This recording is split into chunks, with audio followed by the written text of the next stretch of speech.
Bonjour à tous et bonjour à toutes, nous revoici pour une nouvelle étude biblique. Alors comme nous en avons l'habitude, je vais vous inviter à pouvoir prendre votre Bible, à pouvoir vous asseoir confortablement, pas trop confortablement parce qu'il ne faudrait pas s'endormir, et mettre votre Bible devant vous afin de pouvoir vérifier tout ce qui va être dit, mais également afin de pouvoir suivre les passages que nous allons lire ensemble aujourd'hui. Alors vous savez que notre étude biblique a un thème, et ce thème c'est la vérité de la parole, parce que cette parole est une lampe à mes pieds, c'est une lumière sur mon sentier, c'est bien ce que le psaume 119 verset 105 nous dit. Et c'est ce que nous souhaitons être des personnes qui mettent la parole de Dieu en évidence, la parole de Dieu comme étant la vérité, celle sur laquelle nous pouvons nous tenir, et cette parole va nous encourager, va nous édifier, va nous faire grandir, mais surtout va nous apprendre la volonté de notre Seigneur. Amen.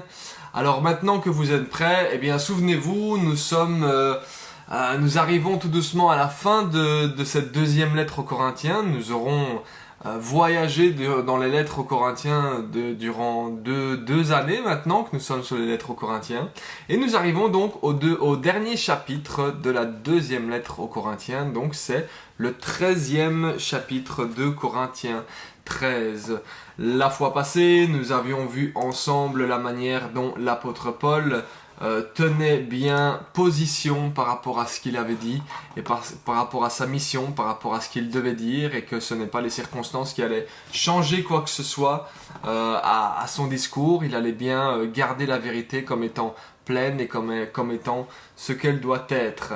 Alors nous prenons directement le verset 1. Alors comme je vous l'ai dit, on arrive au dernier chapitre, et comme je l'ai répété plusieurs fois, mais étant donné que c'est la dernière fois, je vais le répéter à nouveau, que toute cette lettre de 2 Corinthiens a été particulièrement personnelle pour l'apôtre Paul, mais il va envoyer cette lettre, souvenez-vous, entre son deuxième passage et son troisième passage à Corinthe, afin de les exhorter à pouvoir corriger leur manière d'agir avant qu'ils ne reviennent. Donc il les prévenait comme quoi, souvenez, si vous ne vous souvenez plus, allez voir les autres vidéos, on avait traité ça en longueur. La manière dont son deuxième passage à Corinthe s'était très mal passé. Il avait dû partir presque de force. Et donc il écrivait cette troisième lettre afin d'exprimer son cœur, afin de les enseigner également en faisant cela. C'est pas juste le fait de déverser son cœur. Au travers des enseignements qu'il a pu leur envoyer via cette lettre, il a également pu déverser son cœur, leur montrer, leur expliquer l'amour qu'il avait pour eux, pour chacun d'entre eux. Mais cette lettre va aussi faire preuve, va être plutôt un avertissement. Un avertissement de la part de l'apôtre Paul de remettre les choses en ordre, de remettre l'église en ordre avant qu'il ne revienne la troisième fois, parce que la troisième fois, il traitera comme les choses doivent être traitées, de la manière dont elles doivent être traitées. Et c'est ce qu'il va justement nous expliquer ici dans le chapitre 13 de la deuxième lettre aux Corinthiens. Nous commençons avec le verset 1. Il nous dit... Plutôt, il dit aux Corinthiens, mais le Seigneur nous l'explique également. Il dit « Je vais venir chez vous pour la troisième fois. Toute affaire se réglera sur la déclaration de 2 ou de 3 témoins. Je l'ai déjà dit et je le répète, comme je l'ai fait lors de ma deuxième visite. Et aujourd'hui que je suis absent, je l'écris encore à ceux qui ont péché précédemment et à tous les autres. Si je reviens chez vous, je ne ménagerai personne, puisque vous cherchez une preuve que Christ parle en moi. En effet, lui n'est pas faible envers vous, mais il est puissant parmi vous. Oui, Christ a été crucifié à cause de sa faiblesse, mais il vit par la puissance de Dieu. Nous aussi, nous sommes faibles en lui, mais nous vivrons avec lui par la puissance de Dieu pour agir envers vous. Alors, comme je l'ai expliqué juste avant, les choses se sont très mal passées lors du dernier passage de Paul à Corinthe.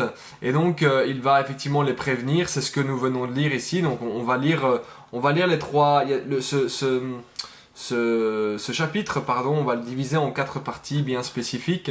Et le premier passage, pour la première partie que nous venons de lire, eh bien, nous voyons que clairement, il les avertit qu'il va revenir avec l'autorité que le Seigneur lui a donnée.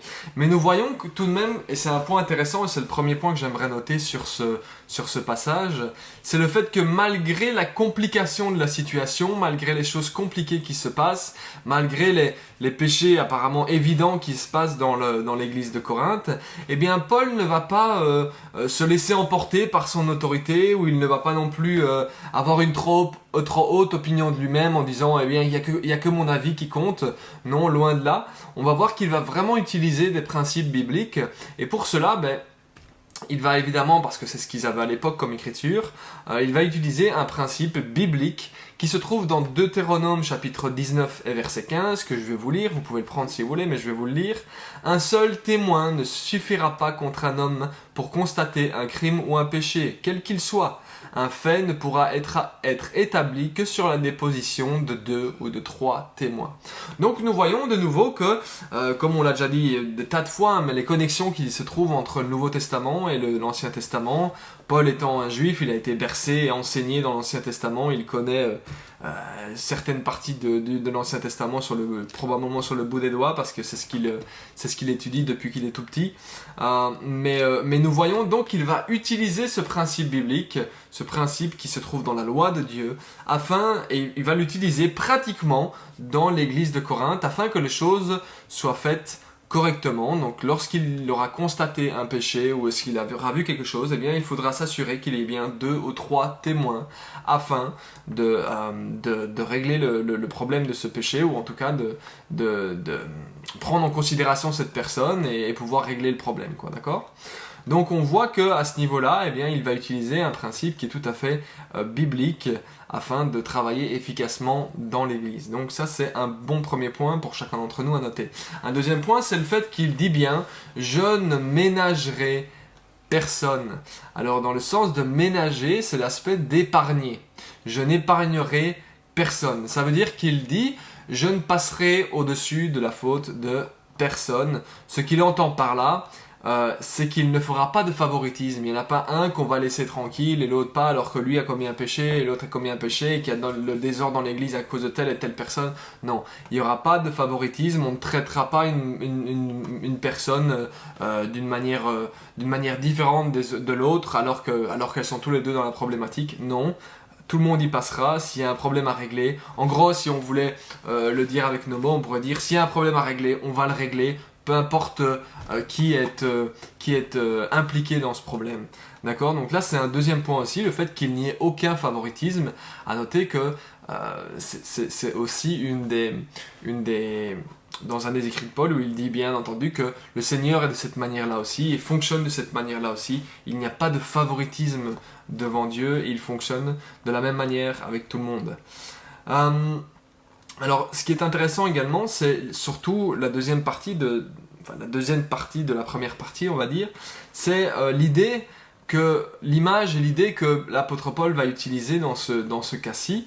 Il va dire, voilà, tout autant que Christ a souffert physiquement pour l'humanité, eh bien, Paul a souffert dans sa chair pour les Corinthiens, ou dans son ministère, il va souffrir physiquement. Donc c'est ça qu'il dit. Il dit oui, Christ a été crucifié à cause de sa faiblesse. Et après il dit nous aussi, nous sommes faibles en lui. Donc vous voyez, de la même manière que physiquement nous sommes faibles en Christ, eh bien, de la même manière que Christ a souffert pour l'humanité, Paul va suivre l'exemple de Christ et va aussi souffrir pour le ministère que le Seigneur lui a donné, va souffrir physiquement pour les églises, par amour pour les églises, par amour pour toutes les personnes que le Seigneur lui confie et que le Seigneur lui permet de servir. Et donc on voit qu'il va souffrir clairement dans sa chair. Mais désormais, il dit, et donc c'est l'idée que nous voyons, l'image du avant de la souffrance physique, la faiblesse physique de Christ, ainsi que celle de ses serviteurs. Mais aussi, désormais, il dit, Christ est ressuscité et il vit par la puissance de Dieu. Et de la même manière, l'apôtre Paul va continuer à vivre et va agir par la puissance de Dieu. Donc il y a l'idée, d'une part, de la souffrance physique et d'autre part, de la puissance spirituelle. Donc si nous poussons un peu l'idée un peu plus loin, nous reculons un peu l'image et nous comprenons l'image du fait que de dire, de manière globale, eh bien nous voyons que lorsque Christ est venu la première fois sur terre, il est venu et il a souffert pour l'humanité. Maintenant, comment est-ce que Christ va revenir ? Est-ce qu'il va revenir de la même manière qu'il est venu la fois passée ? Absolument pas. Nous savons que Christ est mort sur la croix pour chacun de nos péchés. Il est ressuscité par la puissance de Dieu. Désormais, aujourd'hui, à l'heure actuelle, il est assis à la droite du Père sur son trône. Il fait de la terre son marchepied. Il est dans une position de puissance. Il n'est plus dans une position de faiblesse. Mais parce qu'il a eu cette position de faiblesse, il a aussi été élevé, le nom au-dessus de tout autre nom, de toute autorité. Il est donc l'autorité suprême. Il est en position de puissance. Et lorsqu'il reviendra, si vous voulez aller voir le passage, c'est Jésus lui-même qui en parle. Il en parle dans Matthieu, chapitre 25, verset 31. Il nous dit bien que, Jésus reviendra sur terre en gloire et en puissance. Il reviendra dans le fait de juger les nations. Donc plus du tout dans la même position que la première position dans laquelle il est venu. De la même manière, Paul est parti dans la souffrance la fois passée, dans les difficultés, dans la faiblesse physique, et lors de sa dernière visite. Et la troisième visite, il reviendra avec l'objectif de remettre de l'ordre avec toute l'autorité que le Seigneur lui a donnée, l'autorité qu'il lui a donnée pour agir dans les églises. Vous comprenez, donc c'est bien cette image qui est utilisée là, et c'est bien une image de... on pourrait dire qu'il y va fort, mais effectivement c'est une image assez sévère, et de dire, mais voilà, il y a effectivement cette douleur physique qui a été dans le passé, mais il y a aussi cette sévérité qui doit être mise en place, cette puissance qui doit être mise en place afin de remettre de l'ordre dans la situation. Donc, dernier point concernant cette partie-là, bien nous rendre compte que ce n'est pas de l'intimidation. Il n'est pas en train d'essayer de les intimider. Le principe de l'intimidation, c'est le fait on va intimider quelqu'un pour son propre bien, afin de les manipuler, afin de gagner en pouvoir et en disant tu fais ça et c'est moi qui ai toujours raison. Et c'est pour mon bien, d'accord ? Pas du tout. Là, on va voir, et c'est ce qu'on va lire juste après dans la deuxième et la troisième partie, que justement l'apôtre Paul cherche leur bien.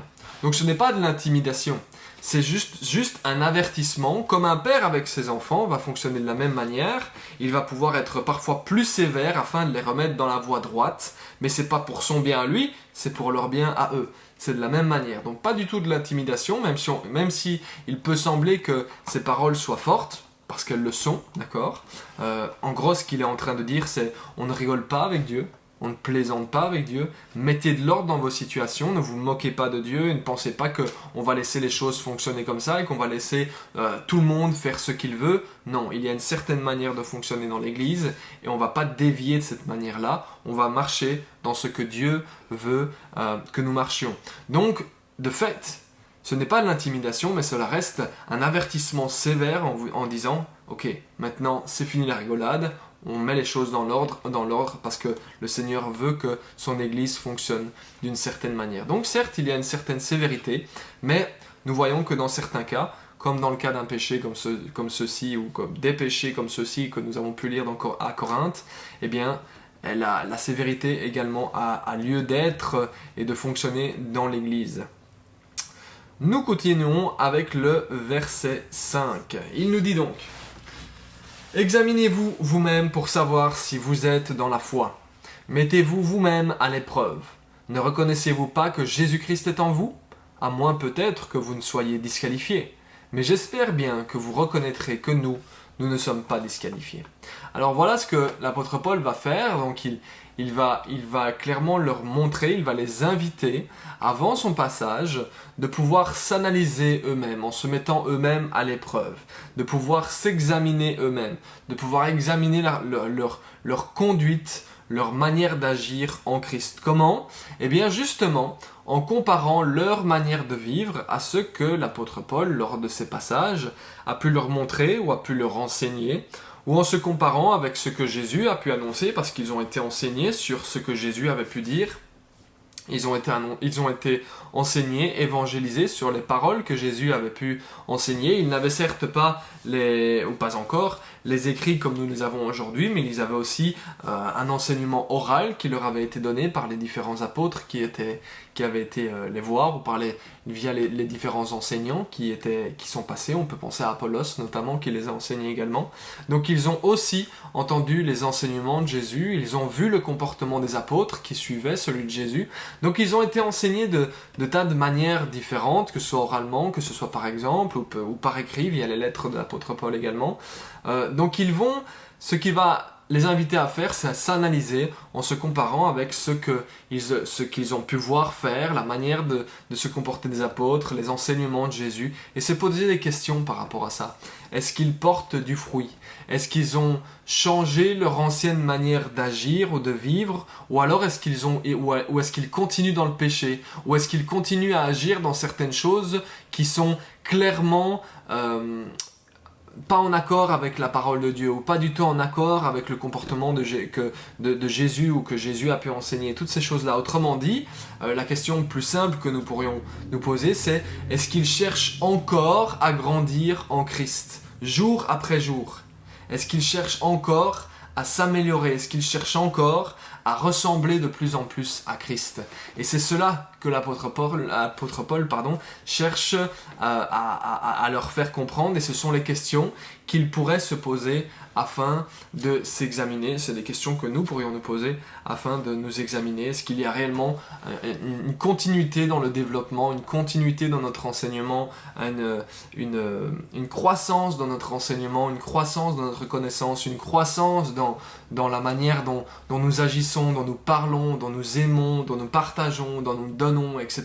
C'est cette croissance-là. Est-ce que nous portons du fruit? Est-ce que nous agissons comme Jésus? Eh bien, ce genre de questions, c'est cela que l'apôtre Paul les invite à faire les concernant, afin que, eh bien, si on peut dire « Ah, non » dans cette chose-là, eh bien, on change. Et c'est cela qu'il désire qu'ils fassent, c'est qu'ils mettent de l'ordre dans la situation, je le répète. Donc à ce sujet-là, l'apôtre Paul va être très clair le concernant lui-même. Il dit clairement que lui, il continue sa marche correctement. Il dit, voilà, à moins peut-être que...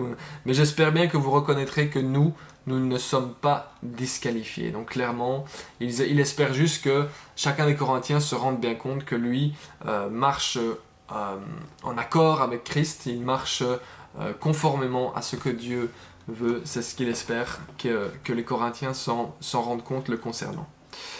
On continue au verset 7. Cependant, je prie Dieu que vous ne fassiez rien de mal, non pour que nous paraissions nous-mêmes avoir réussi, mais afin que vous pratiquiez le bien, même si nous semblons disqualifiés. En effet, nous n'avons pas de puissance contre la vérité, nous n'en avons que pour la vérité. Nous nous réjouissons chaque fois que nous sommes faibles, alors que vous êtes forts. Ce que nous demandons dans nos prières, c'est votre perfectionnement. Voilà pourquoi j'écris cela étant absent, afin que, une fois présent, je n'ai pas à faire preuve de sévérité, conformément à l'autorité que le Seigneur m'a donnée pour construire et non pour démolir. Le désir que l'apôtre Paul va exprimer ici, c'est un désir et c'est une idée qui est similaire à celle que vous pouvez trouver dans Romains chapitre 9. Si vous allez lire Romains chapitre 9, qui est évidemment écrit après cette lettre-ci, d'accord, il dit concernant les Juifs qu'il préférait lui-même être maudit afin que les Juifs soient sauvés. Et on notera d'ailleurs que c'est exactement ce que Christ a fait. Il a porté nos péchés, il a été suspendu sur le bois, c'est bien ce qu'il est dit, donc il a été maudit pour que nous soyons sauvés. Donc c'est tout à fait la mentalité de Christ, le don que Christ a fait de lui-même, c'est ce dont l'apôtre Paul parle dans Romains chapitre 9, mais il évoque un peu aussi ici la même idée, c'est qu'il préférerait que eux fassent le bien, que les Corinthiens fassent le bien, si cela voulait dire qu'il a tort ou qu'il est dans l'erreur. D'accord? Donc on va essayer de décortiquer un peu tout ça parce que ces passages-là peuvent être parfois un peu compliqués à comprendre. En gros, il dit qu'il ne prie pas pour eux afin d'y gagner quelque chose, mais au contraire, son intention, son but, son objectif, c'est que eux grandissent. C'est que eux, ils se perfectionnent, c'est ce que nous voyons au verset 9. Ce que nous demandons dans nos prières, c'est votre perfectionnement. Nous réjouissons à chaque fois que nous sommes faibles alors que vous êtes forts. Clairement, son objectif, c'est que eux se perfectionnent. Mais nous voyons que cela va être l'idée qu'il va véhiculer, c'est le fait qu'il va dire, eh bien, nous préférions, nous, être dans l'erreur si vous pratiquez le bien. Et d'ailleurs, c'est ce que nous voyons au verset 8, et c'est là où même l'apôtre Paul va montrer son humilité, montrer le fait qu'il est très humble, en disant que, eh bien, s'il était dans l'erreur, il n'aurait rien à leur dire, car il ne tient sa puissance qu'en travaillant pour la vérité. Donc s'il était dans l'erreur, si lui-même faisait erreur, il n'aurait aucune puissance contre eux, parce que eux seraient dans le bon chemin. Mais évidemment, bien entendu, nous savons que ce n'est pas le cas, qu'ils n'étaient pas dans le bon chemin, que l'Église ne fonctionnait pas correctement, qu'elle n'était pas en ordre. C'est d'ailleurs pour ça qu'il les encourage et les avertit à la remettre en ordre. D'accord ? Comprenons-nous bien là-dessus. Mais il est juste en train de leur véhiculer un principe en leur disant, on va relire le verset 7, il dit « Cependant, je prie Dieu que vous ne fassiez rien de mal, non pour que nous paraissions nous-mêmes avoir réussi, mais afin que vous, vous pratiquiez le bien, même si nous semblons disqualifiés. En effet, nous n'avons pas de puissance contre la vérité, nous n'en avons que pour la vérité. » Donc même si nous semblions être disqualifiés, même si nous, on pouvait dire « Ah, on est dans l'erreur », si réellement on était dans l'erreur, eh bien, on n'aurait pas osé vous dire quoi que ce soit. Mais en fait, ils ne sont pas dans l'erreur et ils travaillent pour la vérité, c'est pour ça qu'il dit les choses. Mais en fait, son but, et ce qu'il essaie de véhiculer et de transmettre, l'idée qu'il essaie de transmettre, c'est qu'il préférerait que lui soit dans l'erreur, quitte à ce que eux, ou plutôt pour que eux, soient dans le bon chemin et soient dans la bonne voie et qu'ils marchent comme le Christ leur enseigne de marcher. Donc c'est ça qu'il dit, nous nous réjouissons chaque fois que nous sommes faibles alors que vous êtes forts. Donc il préférerait lui être diminué afin que eux soient augmentés. Il préférait lui être faible afin que eux soient forts. Vous comprenez? Donc c'est pour cela qu'il dit, ce que nous demandons, c'est votre perfectionnement. Ce que nous voulons, c'est que que vous grandissiez là-dedans. Et c'est bien ce passage qui va démontrer le cœur de l'apôtre Paul pour les Corinthiens. Il préférerait être lui-même dans l'erreur si cela voulait dire que eux grandissent en Christ. S'ils devaient y perdre pour que eux y gagnent, il n'aurait aucun problème avec cela. C'est le principe du sacrifice de soi, d'accord ? Le sacrifice de sa propre personne, le sacrifice de sa propre réputation, le sacrifice de qui nous sommes. Il le rappelle évidemment, enfin, à la fin, dans le verset 10, il le rappelle que justement, son but à la base, c'est de les construire, ce n'est pas de les démolir. Et donc, s'ils remettent de l'ordre avant son arrivée, eh bien, il n'aura plus rien à leur dire, si ce n'est à les aider à grandir encore davantage. Donc il n'aura pas besoin d'utiliser la sévérité s'ils remettent de l'ordre avant même qu'il n'arrive. D'accord ? Vous comprenez ? En fait, l'encouragement que l'apôtre Paul essaye de leur amener, c'est examinez-vous vous-même, remettez vous-même de l'ordre dans cette situation, parce que clairement, ce que nous voulons, c'est que vous vous perfectionnez, que vous grandissiez, et nous n'avons pas spécialement envie d'utiliser la sévérité et l'autorité que le Seigneur nous a donnée, parce que nous sommes là pour vous construire et pas pour vous démolir. Mais si vous ne remettez pas les choses dans l'ordre, vous nous forcez à utiliser de sévérité en disant voilà, maintenant c'est comme ça que ça fonctionne et c'est pas autrement. D'accord ? Donc c'est cela que l'apôtre Paul essaye de leur enseigner. C'est d'ailleurs pour cela, et nous arrivons vraiment à la fin de cette lettre, parce que c'est à cela qu'il veut arriver. Il dit, gérez les choses vous-même avant qu'on arrive, afin que nous n'ayons pas à le faire, et afin que tout fonctionne correctement, et que nous puissions, quelque part aussi, passer des bons moments ensemble, sans avoir besoin d'utiliser de sévérité, mais afin de pouvoir se faire grandir les uns les autres.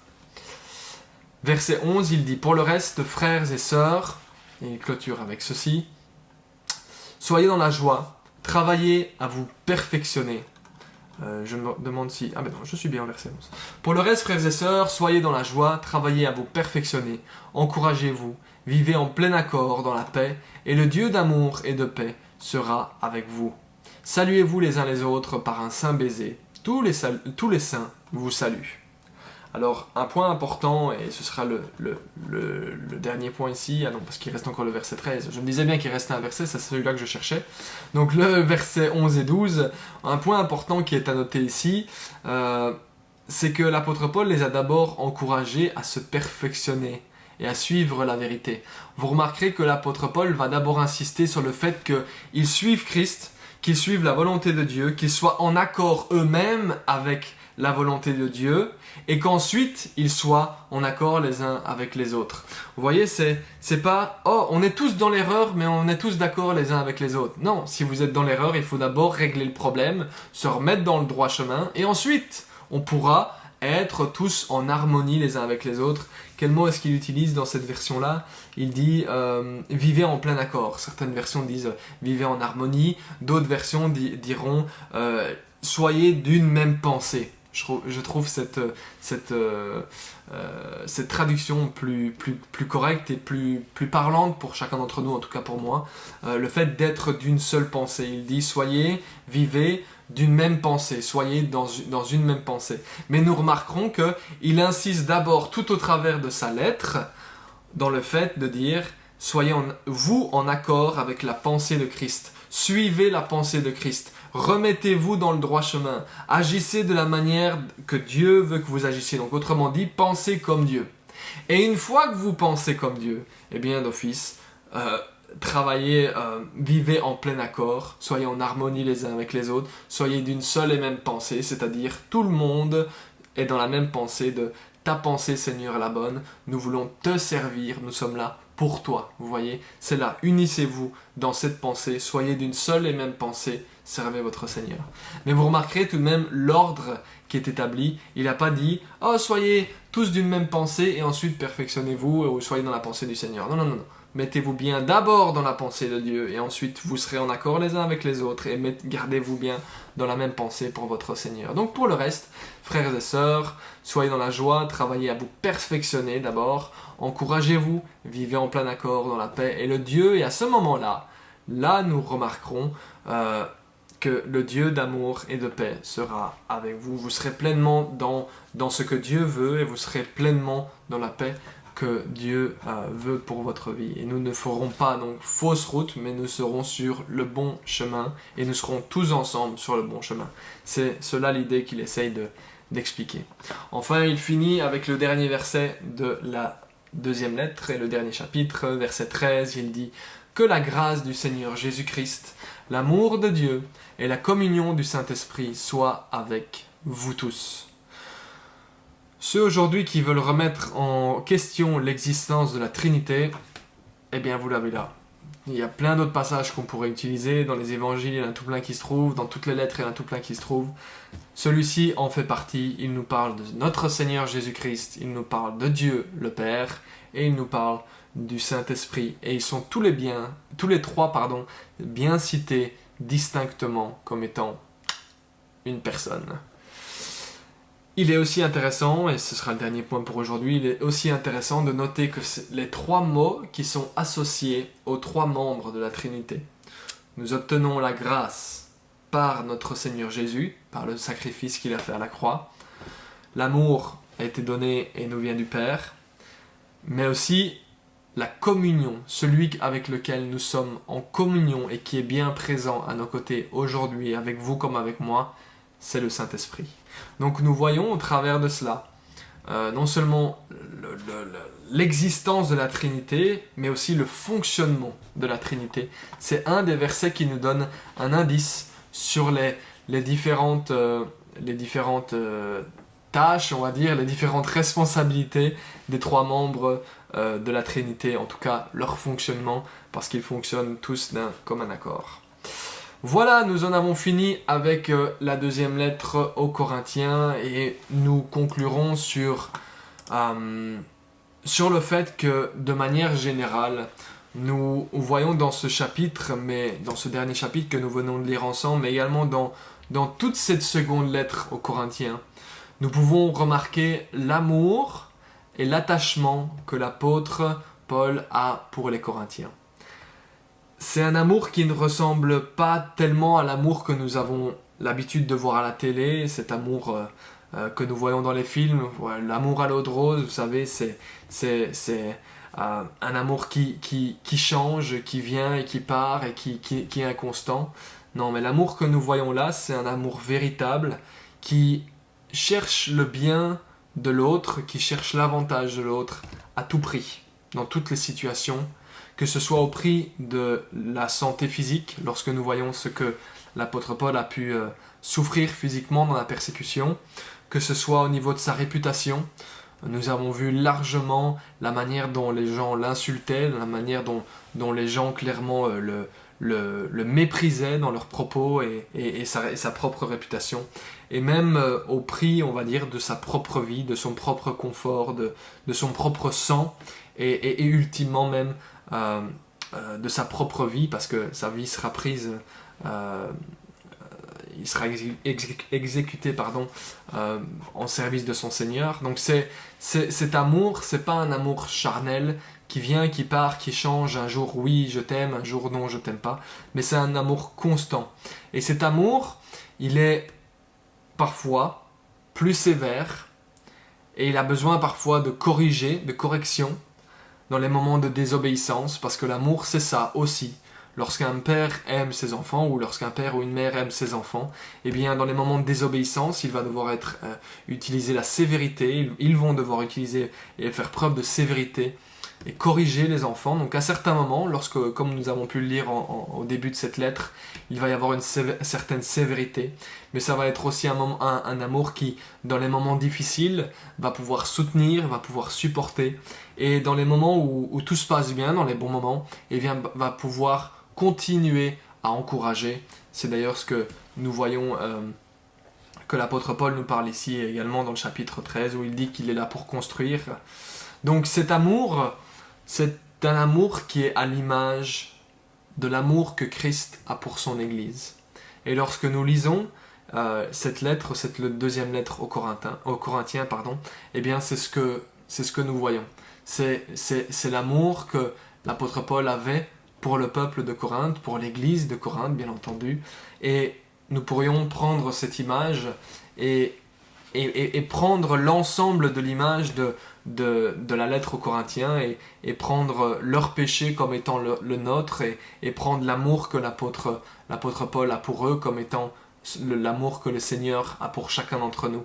Et lorsque nous pouvons le lire de cette manière-là, eh bien nous pouvons aussi le prendre personnellement, et cela nous donne une idée de ce que le vrai amour représente et l'amour que Paul a pu manifester pour les Corinthiens, mais surtout aussi l'amour que Christ a manifesté pour les Corinthiens et l'amour qu'il continue à manifester pour chacun d'entre nous. Donc voilà, c'est une bonne comparaison que nous pourrions faire. Alors, comme chacune des lettres que nous pouvons lire, il y a plusieurs manières de lire. Nous pouvons la lire comme nous le faisons très souvent ici, où on la voit de manière très contextuelle en disant voilà, c'est ce qui est écrit, c'est ce qui leur a été adressé à eux, qu'est-ce que nous pouvons apprendre là-dedans.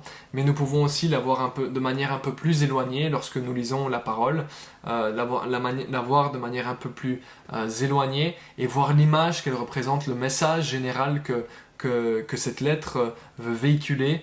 Et nous voyons que là, tout autant que l'apôtre a voulu écrire à des gens de son époque, eh bien le Seigneur nous écrit à nous aussi, et il nous parle à nous aussi. Et c'est pour cela que cette parole est encore vivante, parce que bien qu'elle ait été écrite par des hommes sur papier, à d'autres hommes et à d'autres femmes qui se trouvaient à l'époque dans leur entourage ou dans leurs églises, eh bien cette parole est encore vivante parce qu'elle a été et elle est totalement inspirée de la part de l'Esprit. Et lorsque nous lisons ces passages, eh bien c'est aussi l'Esprit qui nous parle, et c'est aussi l'Esprit qui nous montre l'amour que le Seigneur a pour chacun d'entre nous et la manière dont il peut nous parler également. Amen. Donc voilà, ça c'est la conclusion que nous pouvons faire.